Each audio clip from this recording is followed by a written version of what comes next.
few episodes ago, we talked about the NACS 2026 store count. Today, we're going to talk about a whole bunch of other numbers associated with the state of the industry. Joining us today for our conversation is Chris Rapanick. He is the NACS Research Guru for the fancy title. And Chris really looks at the pulse of our industry, what it takes to build our state of the industry suite of products. That includes the SOI Summit, the report, all these other things, talent insights, dashboards, everything associated with the industry. We've been doing this since 1970. Chris hasn't been doing it since 1970, but he's been doing it an awful long time. Good long time. Thanks for joining us again today, Chris. Thank you so much for having me. I'm not sure on the guru status yet, but we're working on it. We'll get there. Yeah, we'll get there. So looking at 2025, you spoke at the NACS show in October, and you talked a little bit about where we were in terms of sales, in terms of margins, in terms of where the industry is looking at. Now, the year prior, we had a really terrible first half of the year, and then the second half of the year came by and made things look prettier. Now, I'm not asking you to necessarily reveal any secrets because we're still early in collection of the 2025 numbers, but can you give us a rough sense of how the year ended? Did we have that uptick? Did things look a little better when the year got closed or close to closed? Yeah, for sure. So going back to 2025 and even to that presentation that we did at the NACS show, the hope was for those of us that watched the data that there was going to be some upside on the first half of the year through June. 2024 had been super soft, and then the back half of 25 was looking pretty good. So we thought that, there was going to be some challenges to the back half of 25. So when we spoke in October, basically the message was, this wasn't as good as we had hoped it would be. And we didn't come out of June with like a buffer that I thought that most people thought that we would need to be able to show some improvement against a tough back half. So kind of where we're at right now today, and no, we're not totally in on our data. We are getting submissions pretty quickly, but where we're at today is that didn't really improve on the back half. So we knew it was going to be tough. But I will say this, and I think this is the good news. There's a couple of things that we were super worried about that look pretty good. So fuel margins look pretty good. The expectation, I think, for those that were watching was the hope that we would be able to grow a little bit in fuel margin, and we did. And then the other side that we've been really concerned about for the past few years is the super crazy growth of operating expenses, whether it's wages, whether it's repairs and maintenance, utilities. All those things have been kind of crazy. So good news where we sit right now today is that there's a considerable decline in direct operating expenses as a total for our data sample. The other side of the coin where we were hoping to see some more improvement would be on the inside. Merchandise was running kind of flat up to 1% in October. It sits about the same right now today. Food service was about 2.5 to 3. It sits about the same today. So I think a couple of things are interesting. Our convenience voices data from our shopper survey is telling us that people are more concerned than ever about pricing and value and promotions than we've ever seen. So there is some impact to the consumer of pulling back. And we see that in the transaction counts too. So our transaction counts, which obviously we're always looking to grow, are flat to down, maybe 0.5 percentage point. So those three things, expenses, transaction counts, and fuel margins, are basically right in the super razor edge right now. And we're looking forward to see how it plays out.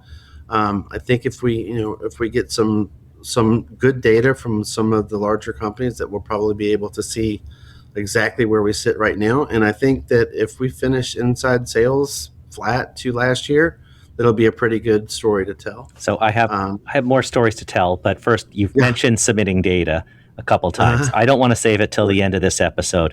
Give your plug. Amen. Tell people how they can submit data and be part of the NACS State of the Industry experience. For sure. So data submission for a retailer is super easy. It probably takes 20, 30 minutes or so if you have all of your ducks in a row before you get started. And you get cool stuff from us, right? So you get the opportunity to come to the SOI Summit in April 14th through 16th this year. We'll comp your registration to come to the summit. And then also for retailers that participate, you get 2 licenses to access the digital SOI report, which will be released late May, early June, just like it is every year. And you also get the opportunity to help move this industry forward, which is what everyone here at NACS and what everyone in the industry wants. We want to continue to see this industry grow, and this is how you do it. Like I said, super easy, doesn't take a lot of time, and the benefits so outweigh the cost. Well, when you talk about, you just mentioned NACS, our focus is for the betterment of the industry. And one of the key numbers that has moved the needle on something over the last 2 decades plus is swipe fees. And Yes. what we did with the Durbin Amendment with debit swipe fees, what we're doing now with pushing forward on the Credit Card Competition Act, and President Trump has announced his support for that. So we can't tell those stories about why we need relief unless we can demonstrate what the numbers are that show that we need relief. So for folks that have submitted data over the years or are intending to do it this year, thank you. That makes a credit card story as believable as possible, because then we have numbers and also masses of numbers. It's not just a limited subset that doesn't feel right. It is a big swath of the industry. So we'll probably throw another commercial in for that later on. But I sure would love to. Let people know that there are opportunities to help better our industry, and all the information is anonymous.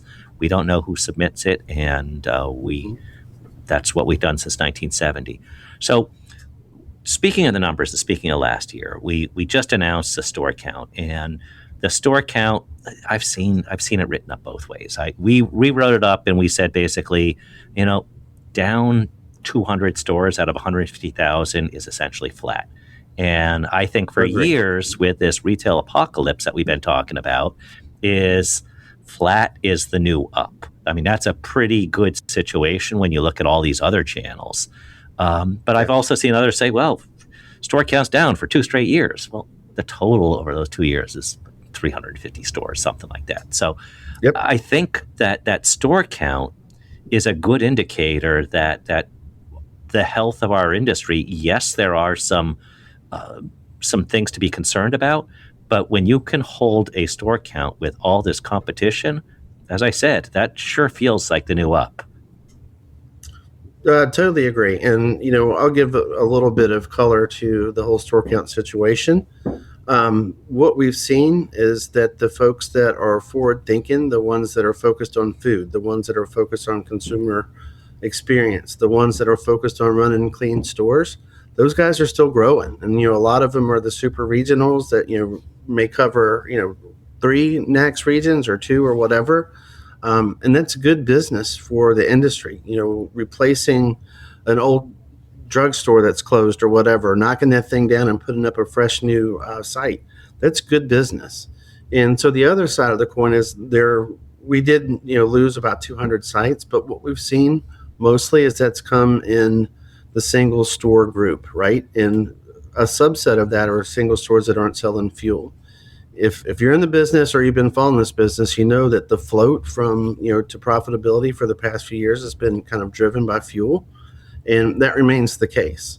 And it's unfortunate to see a single store operator close, because we love that entrepreneurial spirit, right? You can still get into this business without a huge barrier to entry. But the point of all this is that if you're going to remain profitable and be profitable, you have to have an inside offer. So if you're not selling fuel and you don't have that float, and you don't have a food service program, or you don't have a good merchandise program, or you don't have a clean store, you're the one that's probably going to be looking around and not being able to run the business anymore. So churn is not necessarily always a bad thing. And the other thing, looking at the states that saw declines last year, I mentioned this in the podcast a couple of weeks ago. The 3 states with the largest declines were California, New York, and Massachusetts. And all 3 of those states have significant legislative or regulatory barriers to continue to stay in business or to open a business. I don't think a week goes by that I don't get something from Massachusetts that there's a new town wants to enact something that only people born this century can smoke, or that you can't have gas stations, or you can't have this. It's a rough business climate. Yeah. California's been that way for years, and New York's been that way for years. And, if you're, I doubt there's advocates on the other side of gas stations listening to us, but let's say they are. That's not necessarily a good thing that the store count's going down. That is the tax base. That is the job space. Congratulations. You just made it tougher for everybody in your state. So those are some of the issues when you look at where the stores were closing. It was the smaller stores that didn't sell fuel, and it was stores in states that have a lot of challenges because roughly half of the states had an increase. I think 22 were up, 25 were down, and 3 remained the same. So, roughly, a flat, let's take it year.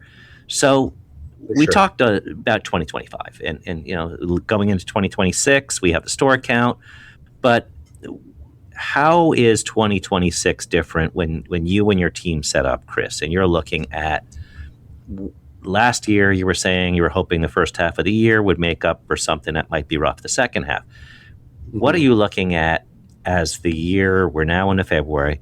That we ought to pay attention to? Are there broader economic things that we should look at, or are there industry-specific things that we should be looking at to say good indicator or cause for concern?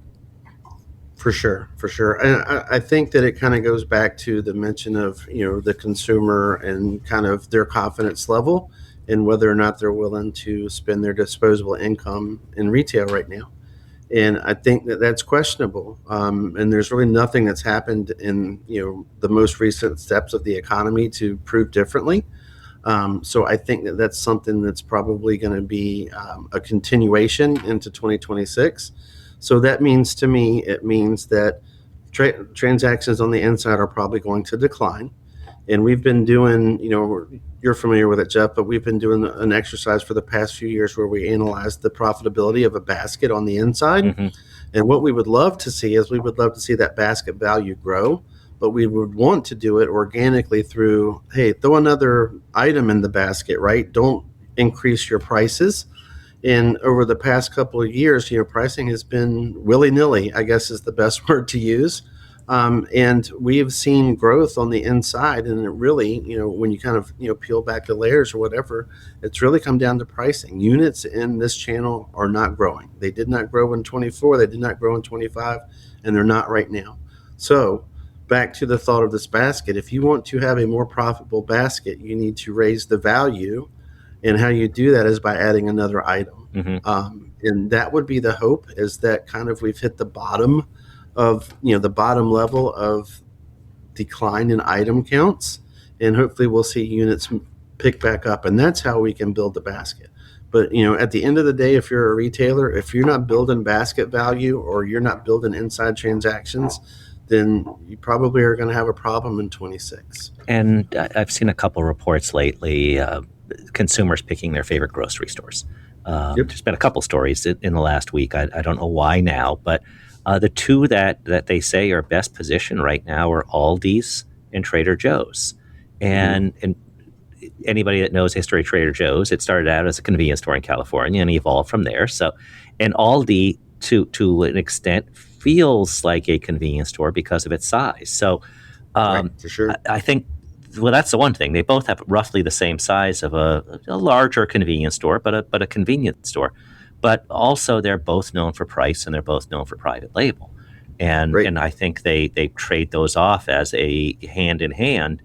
We have lower prices because we have private label. So there's also been a lot of news. Frito-Lay announced a decline in their prices. So there's a lot being focused on price right now because, as you said, that is top of mind with consumers. And it's not just the price, and I've heard it from you guys talking about at the NACS SOI Summit and elsewhere. It's value. Did you feel good about 100%. The money? Not just that it cost me $5, but was it $5 well spent? And that's part of the storytelling. I think every company does pretty well And what do you mean to the community? What do you mean for jobs? What do you mean for all these other things that you can kind of tell that story that, we're here for you. We're hoping we're here 24 hours and we've been around. So it is that combination of just driving traffic and getting people to buy one more item, because it's a whole lot more convenient to buy that one more item at a convenience store than make a second stop. Sure. And the funny thing is, and it is all value. I totally agree. But we're also coming out of an environment where, someone was willing to pay $25 to have a soda and a sandwich delivered to their home. Mm-hmm. And now I don't blame a consumer for this, being in this position. Like, whoa, hold on a second. I spent $25 to get this delivered because I was concerned about, whatever the concern was, health-wise, COVID, or fill in the blank. And now that just doesn't seem like a rational choice to me anymore, because I don't have extra disposable income because life has gone on, right? We're back to normal. Mm-hmm. This is how, the world works.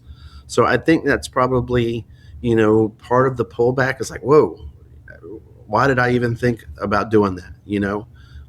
And I think people would probably, resonate with that if we talked about it, Yeah. Well, a big part of the value equation is people. And we have long talked in our industry about the importance of people. And Amazon Go announced, and Amazon Fresh, really interesting technologies, but both of those concepts are being shuttered. And so I've had calls from reporters and others, and they say, well, what happened? Why did they close? And I'm not saying anything original, but my feeling is that they use technology to eliminate people, and the key is to use technology to make people better and add to that store experience. Because like the Amazon Go is really cool the first time you go there. It's like just walking. But the Amazon Fresh, which is essentially for if you haven't been to one, it's like a giant grocery store. You grab all your stuff, same concept as a smaller store. But it felt like when we went there, all the items were awesome, fresh things, but it felt like we didn't belong there. It felt like everybody else in the store was a picker for delivery or something like that. There's no music, there's no people, there's no soul, there's no vibe. And I think when we talk about people are the big difference, it's that Cheers mentality. Kids, Cheers was a TV show on in the 70s and 80s. Everybody knew your name. But that is a really, really key part of our value proposition. It's not just the price, but it's what the people add to that. For sure. I mean, there's close to 3 million people working in this industry, and they're friendly, and they're your neighbor, and they have a hard job. I mean, goodness gracious, working at a convenience store is not easy. So all of those things, those relationships are still important to people, and you see it. You mentioned all the order pickers. If you go to Walmart now, everyone is in the self-checkout, right? Well, there are people like me that don't mind talking to people, you like to talk, right? Yeah. So I want the opportunity to interact. And I think that's what most people in convenience, feel that way too, is that, hey, some days I'm in a hurry, I got to go, no time to chat. But other days, like, how you doing? Yeah. Right. This is the person that's across the street from you or whoever. So I think it's important still. And there's a bunch of us out here that still love to hear about people's day. Yeah, I'm more like the progressive commercial. I'm the one that's like, hey, stop being that guy. You don't need to be talking. Oh, yeah. So, you're growing up like your parents or whatever. Yes. Yeah. And they'd probably be saying, no, that's worse than me.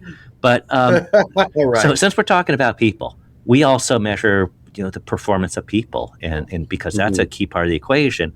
The one extreme is eliminating people and thinking that things are going to be good. The other extreme, and we heard this at the NACS Leadership Forum a couple of years ago with QT, and they said if you just hire more, if you pay somebody $5 more, that doesn't mean you're getting $5 more. You have to measure. Yes. You have to have performance metrics.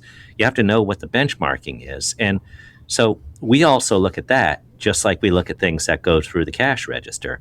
Can you talk a little bit about what NACS offers in looking at how do you measure yourself, pay, all these other ways that with salary? How do you make sure, I guess the question is, how do you make sure that all the money you spend on people isn't the second largest expense, but is the second largest investment in your company? Right. 100%. So I think, especially coming out of COVID or whatever, when it was so difficult to get help, that this industry just kind of threw a blanket over the fire, right? Just hoping to put it out. So you saw, crazy, we'll hire you for $18 an hour at Wendy's or whatever, things like that. And there was a high level of competition. So now moving forward a couple years or whatever, we're still in, we're the industry's always going to be in a situation where turnover is high, right? So it's generally over 100%. And what NACS wants to be able to help retailers do is to have them be able to go in, look at what other people in the industry are offering in terms of benefits and compensation, and be able to say, I feel comfortable with the spot that I'm in, right? So I feel like that I pay my employees well. I feel like that I offer the benefits that they need. And then at the end of the day, the hope is that number one, turnover is going to get better. And, maybe you break out of the 100% range as a company. And then as that goes, as people, stay longer and the experience curve flattens out, that's when you're able to get more productivity. Mm-hmm. You're never going to be able to improve productivity in your stores until you get someone that's willing to stay more than 90 days, right? Because it's a tough job. Mm-hmm. It's a lot to learn. So on the backside, what NACS does is it's a model just like the SOI. We ask for retailers to participate in our data submission process, and we deliver all of the data that we receive back to the retailers in aggregate, so they can kind of crunch through it and look and see kind of where they fall amongst the ratings or whatever. But it's also a super cool Power BI dashboard. Jeff, you remember, but if you've been around for a minute, it used to be kind of a clunky PDF that we would share, Mm-hmm. but now it's interactive. You can filter, you can look at some visualizations and things like that. This thing is 1,000 times better than it was 5 years ago. So with that being said, this is a great opportunity for a retailer too. It costs you nothing. You can fill in, the lines that you have data available for, and then we send you back, when we release it, we send you back a link to access the Power BI dashboard. And it's a super awesome service. If you're a retailer that has any number of employees, you should be taking advantage of it for sure. And anybody that's saying, how do I benchmark against others in the industry? I think Chris just answered your question. And Mm-hmm. a lot of this stuff gets outputted at the NACS HR Forum, which is in March in Louisville this year. Or I guess it's pronounced Louisville, right? Louisville. Yeah, super quick. But one of the cool stats I remember Jamie on your team has presented the last couple of years is what's it called? The ghost rate?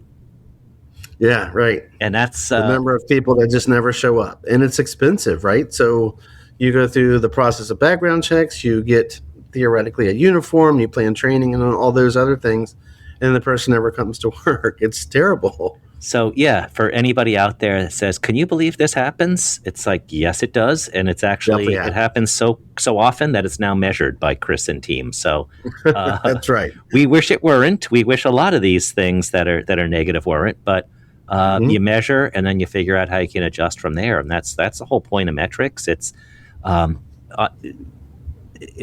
my job, I love those big numbers that I'm able to tell stories about the industry, what's going up, what's going down. Those are great aggregate numbers, but the real key for NACS metrics is not here's a number. It is here's the number compared to you, and how does that work for benchmarking? Again, focusing on why do we exist? We exist to better the industry. And these numbers are all there to say, hey, here's a weak spot. How do you address that?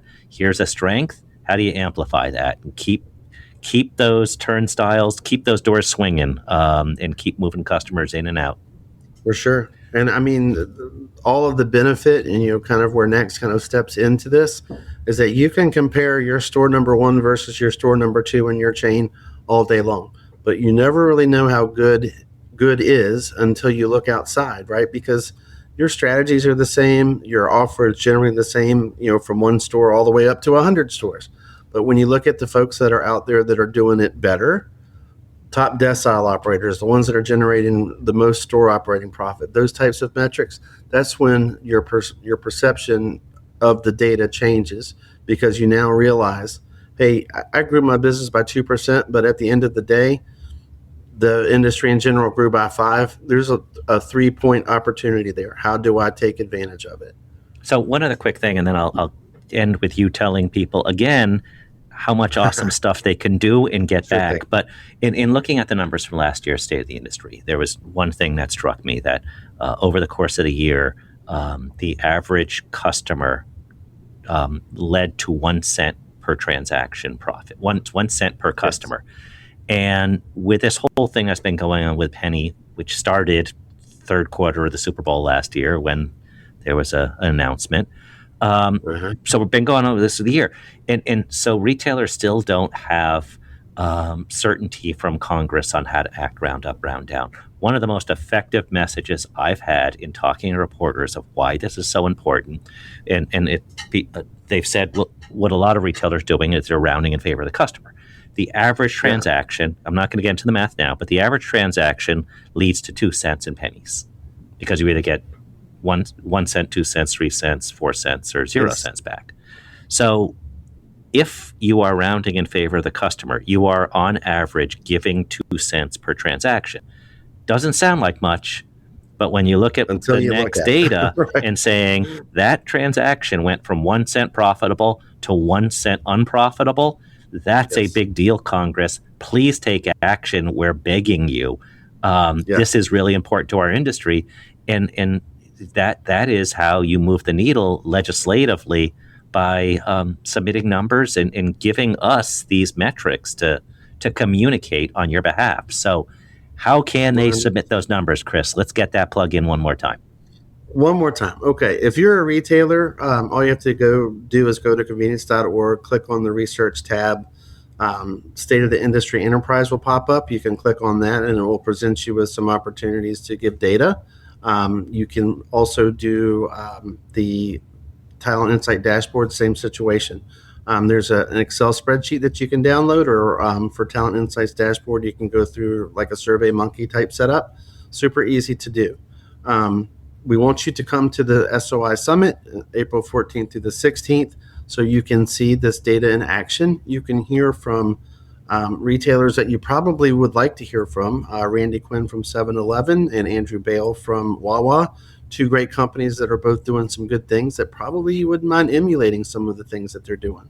So there's the opportunity there for retailers. As a supplier, the thing that I've done for the 17 years that I've been here is try to make a supplier understand better the language of the retailer, understand the problems that they run into.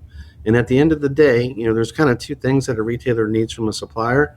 Number one, help me decrease my expenses, or number two, help me increase my gross profits. And you can look at it any way you want to, whether it's an increase of trip conversion from the pump or an extra item in the basket, however you want to look at it. That's basically what a retailer needs.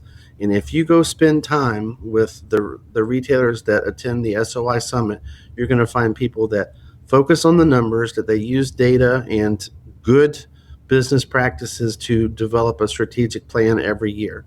These are the ones that you can go out and you can make a difference with if you're able to present your product in a way that either cuts expenses or generates gross profits. And it's super easy. And the folks that come to the SOI Summit are willing to listen to your message because they're all there for one thing, and that's to move the industry forward. And that's the overall job at NACS. So well said, Chris. I will see you in April at the NACS SOI Summit. Looking forward to it. Probably see you elsewhere. In the office, on the road, all kinds of places. So, once again, thanks for joining us today, Chris. And thank you for the time. Always appreciate it. Yeah, and let's see if we can have a good year and share some numbers about how we can all get better together. We're ready to go. See you in April. And thank you all for listening to Convenience Matters. Convenience Matters is brought to you by NACS and produced in partnership with Human Factor. For more information, visit convenience.org.